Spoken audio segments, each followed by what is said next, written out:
One of the big questions a gacha game has to answer on launch, especially, is how well is it doing? How well is it being received? And the reason why this matters a lot is because players cannot sit as comfortably knowing that the game is not performing as well, where the next day they might wake up to, oh, we're EOSing, end of service, time to move on. You spent all this time and energy and passion and investment, even emotionally, towards these characters, towards this world, only for you to wake up the next day and for them to say, yeah, it's over, pack it up and leave, boys. Well, first and foremost, we have to establish that the studio in charge of Neverness to Everness is the same studio that was in charge of Tower of Fantasy. And despite all the flops that Tower of Fantasy has faced, they still let it at least survive. Like, if for all the dedicated fans, you could still play the game. And eventually it literally just became free. Like, they removed gacha, they removed everything. You can just play the game if you want to, which is great. I mean, at least the game doesn't just die, all right? Which is very important, especially if you look at Europe. You can hear stories of video games literally being taken off the shelf, end of servicing, because they're digital versions. But the reality is, games, the moment a consumer purchases them, the moment a consumer invests in them, especially now considering the new live service models, those games should remain forever, or the developer should allow private servers, etc., because there's a huge level of investment, whether it's financial or emotional, etc., that goes towards those games, and they should at least let the fans do what the fans do if they so desire. If they want to, just like you guys are willing to discard it, one man's trash is another man's come up, right? So let the fans have their fun. This is a huge movement going on in Europe right now. I heard there was some updates, but I'm not really caught on right now. If you enjoy this type of content, make sure to like, comment, subscribe, and turn on the notification bell to not miss any updates. I guess I better go subscribe to VXV Gacha. Now, first and foremost, we have to discuss something very, very important, which is obviously the revenue. One of the biggest indicatives of how well a game is being received and how is it performing is definitely the revenue. How much money did they make? Well, we have a bit of information right now, but before we get into that, I want to go over Wuthering Waves' monthly revenue on day of launch. All right, like the first month since Wuthering Waves has launched, how much money did it make? Well, if we go over here, quick Google search, it shows that during its global launch month in May 2024, Wuthering Waves generated an estimated 110 million to 130 million USD globally across mobile, PC, and console platforms. So this is all of them. All right, like if you remember gacha revenue recently, like where it showed the Denali, like at the start, just a few days of Neverness to Everness, well, it had like 6 mil or something, but that's just mobile. All right, it doesn't count everything. And plus Neverness to Everness, I think we're still not a month in. The game launched in April 29, so we still have 13 days, the number of death, for them to show us exactly just how much revenue they got across different platforms in the first month. All right, so if they can perform the same as Wuthering Waves, I'll be honest, it has to perform better than Wuthering Waves. And the reason why I'm saying this is because Wuthering Waves had a lot of hiccups and issues at the start where a lot of players simply could just not play the game, right? Neverness to Everness, I think in terms of optimization, beats Wuthering Waves. I might make a video on that, but the reality is Neverness to Everness has a lot of let's just say mainstream attention. It has gotten a lot of popularity through a lot of the conversations the game has been having, more so than Wuthering Waves, and I feel like the game is pretty darn good. So they have a lot going for them, and in addition of a huge boycott towards probably their biggest competitor, the very thing they are emulating, Genshin Impact. I mean, just look at the graphics and you look at the designs and everything. They're clearly going Genshin Impact to you with a Zenless Zone Zero type of thematics, and they're going from there and they're building from there, right? It's so obvious. This is literally what Zenless Zone Zero should have been to a lot of open world gamers. This is Zenless Zone Zero for open world gamers, really. I'm not trying to be insulting towards Neverness to Everness. What did he say? You can see where the inspiration is coming from. I love the game, but I gotta call a spade, all right? So, the reality is Neverness to Everness has a lot to prove, especially in terms of the numbers, because unless they do, a lot of people might start getting concerned, all right? And here's another thing that's very important. The devs have to listen to feedback, which I will be making a video on some of the things I noticed that are negative that I would love to see being fixed in upcoming patches as soon as possible, so that way we can see whether or not we are in let's just say, good hands, as in devs listen, or deaf ears, kind of like Genshin Impact. All right. If we go over here to our man Sticks here, apparently we have some news about how much money they made in the last 14 days, I guess. Yeah, I think it's like around 17 days. So let's see how much money they made, man. Neverness to Everness just confirmed they made an absolute killing, more money, more revenue than anyone ever anticipated. Ooh, as part of an interview with Perfect World Games, they noted that global revenue exceeded 100 million RMB on its first day. Okay, so it's RMB. If I remember, that's like USD, it's like 10% of that. Maybe it's like 14 mil or something. As a reference here, 100 million RMB equates to 14.6 million US dollars. Okay, so this is global. They go on to further state that the Chinese version launched new card polls and other content on May 7th. Oh yeah, we have to also keep in mind that the CN version came out before the global version. This is key. The game jumped to the 5th place on the App Store's top grossing chart. The overseas version of the game, I know it lists Xenoblade Chronicles here. I don't know why, it's a translation error. Launched on April 29, 2026, performing well in the Japanese and South Korean markets, ranking high in overseas revenue contributions, and consistently ranking first on the iOS free game charts for several days. Okay, so it's being well received in Japan and South Korea, in Asia specifically, but not here in the West. And obviously the reason why is simple. It's because of the entire drama and all that crap that's been happening because of the AI stuff. A lot of people are, let's just say, discouraged from doing that. Or another thing, something that could be very, very simple. Neverness to Everness ultimately isn't something that is fixing a huge problem within the gaming sphere, in the gacha gaming sphere especially, because let's face it, Wuthering Waves has already fixed that problem. For all the ex-Genshin players that were not liking Genshin Impact, they were already satisfied with Wuthering Waves for years now. Like, we have a lot of sunk cost fallacy in Wuthering Waves. A lot of players are not willing to add another gacha to their roster. Now, for me personally, I am willing to, and the reason why is simple. I do like 10 to 15 minutes in Wuthering Waves, and that's it. I just log out. Now, Neverness to Everness is a brand new game. I get to have a lot of fun with it, especially now.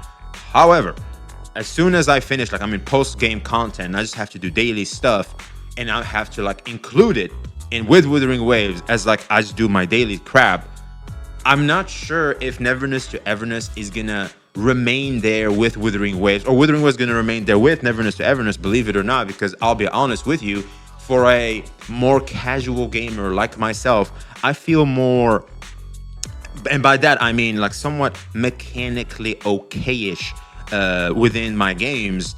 I feel like NTE is more simple for me. It's like I can see every attacks, like I know when to dodge, etc. I don't have to do a boss multiple times to learn their attack strings, etc. Like every time they'll do the red stuff, kind of like Zenless Zone Zero. Is why I keep referencing that they look alike a lot.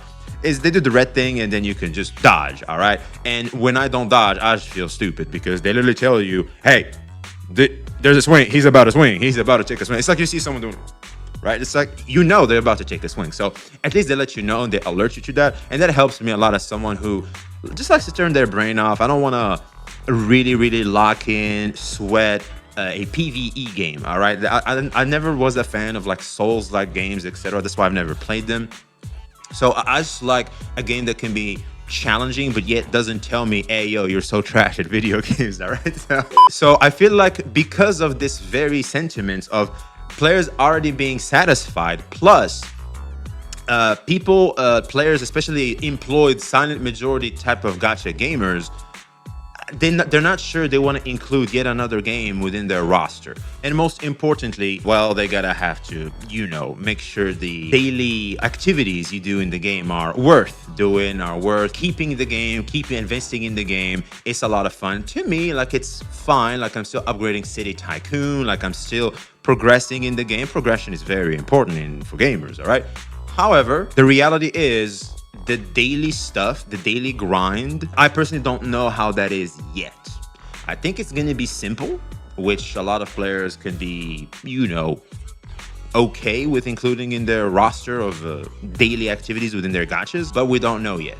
Wuwa is always satisfying, so flashy, especially if you have Hayuki, for example. Like, oh my god, like she's so flashy. Like, she's just hack and slash, that type of quick, fast hack and slash movement is something NTE just cannot do. And I don't think it's designed to do that anyway. So like we have something for both type of players.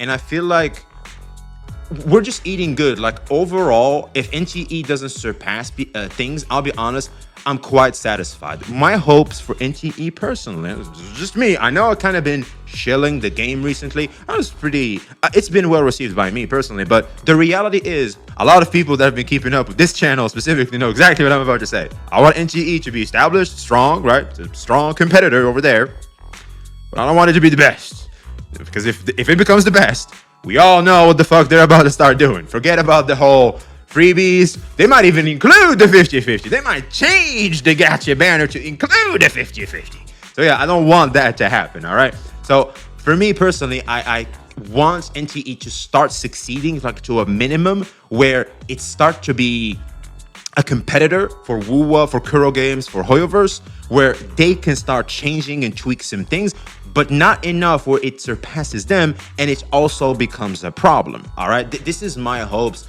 on NTE's performance and most importantly, NTE's impact on the gacha space. And I feel like a lot of players are right there with me. If I'm wrong, let me know in the comments below. The Japanese market even topped the PS console's popular charts multiple times. This is a phenomenal achievement, but it is also worth noting here that regions like North America were not included. This did well globally, and by globally, they mean Japanese and... Well, they mean that in South, in Korea and in Japan, it performed the best.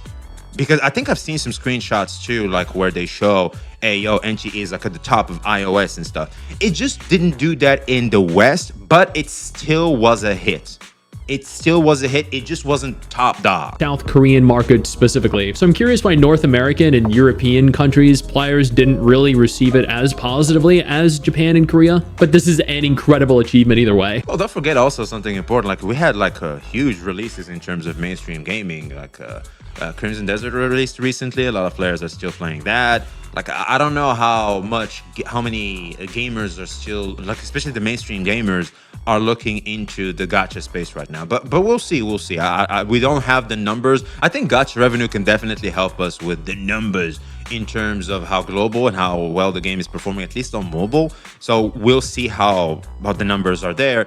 But also something very important, in my opinion, is how hyped the game is. I think the game is hyped up enough. I think it's been well received by the, let's just say, present people online. Personally, I've seen a lot of people hyped, talking. There's a strong community being born through NTE that I'm happy to be a part of, personally. So yeah, also something to keep in mind, like I mentioned earlier, is that the game came out in CN first. This is for just Japan and North Korea only. North Korea, fuck. This number is only for Japan and Korea, right? This is not indicative of everything. CN is actually over here, where Perfect World Games, the publisher of Never Never Ever, said they made more than 14 to 15 million in China alone. Therefore, you can double this, basically giving you 30 mil. They also said that the game performed very well in the Japanese and Korean markets, just like our boy Sticks just covered. And they even mentioned that NTE held the #1 spot on iOS game rankings for many consecutive days and also topped the PlayStation popularity charts, which is good. Look, I'll be honest. This is very, very strong. But the reason why it's not giving the numbers that Wuthering Waves is giving is obviously because the certain demand for a Genshin replacement is already gone. Right, it's already gone. We're not as thirsty for a open world anime game replacement yet. Now, there's another one I kind of want to just glimpse over real quick. Shouts out to this man, Kaido, man. Bro is feeding us. Is Ananta, for example. We have Ananta, a direct competitor to NTE, or at least in terms of anime game, because I'll be honest, man, I feel like we're all anime fans that play anime-based games more than we are gacha. Gacha is a system we just have to deal with to be able to play these games, all right? That's the reality. If they were to just remove the gacha and the game is well polished, that's why I didn't play Where Winds Meet, to be honest with you. Like at the start, it felt kind of clunky, so I just dropped it like a hot potato, I'll be totally honest. There will be no character gacha in Ananta. The game will be heavily monetized through skins instead of gacha. An argument can be made that NTE is going towards that path as well, because when you think about it, and this is a concern, I might make a separate video on it, but players are concerned that if this game is free-to-play friendly, well, how are they going to keep making money? It's like, if you can just guarantee characters through freebies and stuff, like how are you supposed to keep monetizing this stuff? Well, it's through skins and of course copies. I'll be honest, I felt very encouraged to at least want to get an E1 because I get to choose which effect, and it makes the character very flexible in the types of content I'm gonna tackle. So like, maybe their plan is, instead of you getting one copy, you can get 2 copies, right? Like you get an E1 of a character because you have a guarantee. Food for thought. That could, I'll be honest, that I definitely felt the desire to want to do that. All characters will be free and each character will have different stories and gameplay for Ananta. And of course they will, because, well, let's call a spade a spade. Not a gacha game. You can just unlock them by doing stories and stuff like that, kind of like the good old days. And yeah, they just get to monetize it through skins. This is, I don't know, man. This is obviously going to be for the neo gamers. We'll see how it hits, man. Ananta has a lot to prove, but I feel like considering what we've seen and how NTE has managed to perform, I think we're in good hands. And also during the interview in which they talked about the whole revenue is where NTE devs replied to the AI controversy. Once again, the game will not use AI for core assets, character drawings, etc. In the future, they will focus on quality and word of mouth first. This is what they said here. As a shareholder, I'm concerned that in early days of Hero, I think this is Never Miss Evidence, due to the use of AI in the game, it encounters some players dissatisfied overseas. It's only the West, man. Asia doesn't give a fuck.